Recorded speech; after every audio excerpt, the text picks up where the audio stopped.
విశాఖ నగరంలో గతంతో పోలిస్తే జరుగుతున్నటువంటి 10 రాష్ట్రాల్లో 4వ విడత పోలింగ్ ప్రశాంతంగా సాగుతోంది.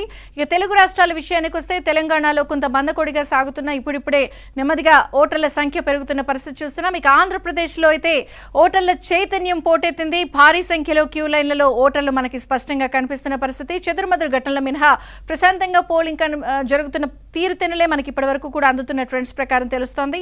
ఇంకా మరికొన్ని చోట్ల కొంత వైసీపీ శ్రేణులే పేటరేగిపోతున్న పరిస్థితి చూస్తున్నాం. అటు తెనాలిలో కూడా వైసీపీ ఎమ్మెల్యే అభ్యర్థి ఏకంగా నేరుగా ఓటర్ని చేసుకున్న వీడియో ప్రస్తుతం హల్చల్ చేస్తోంది. ఏ స్థాయిలో వాళ్ళు హింసకు పాల్పడుతున్నారని. ఇక పల్నాడులో హింసపై కూడా టీడీపీ అధినేత నారా చంద్రబాబు నాయుడు కూడా ఆందోళన వ్యక్తం చేశారు. మాచర్లలో ఇప్పటికీ దాడులు జరగడం పోలీసుల వైఫల్యమే అన్నారు. ఈ ప్రాంతాల్లో ప్రశాంతంగా పోలింగ్ జరిగేలా చూడటంలో పోలీసులు అధికారులు విఫలం చెందారని ఆయన వ్యాఖ్యానించారు. ఉదయం నుంచి పరిస్థితిపై ఎప్పటికప్పుడు ఫిర్యాదులు చేస్తున్నా శాంతి భద్రతలు కాపాడలేకపోయారు అన్నారు. ఈసీ వెంటనే ఈ ప్రాంతంలో పోలింగ్ పై సమీక్షించి పరిస్థితిని చక్కదిద్దాలని చంద్రబాబు కోరారు.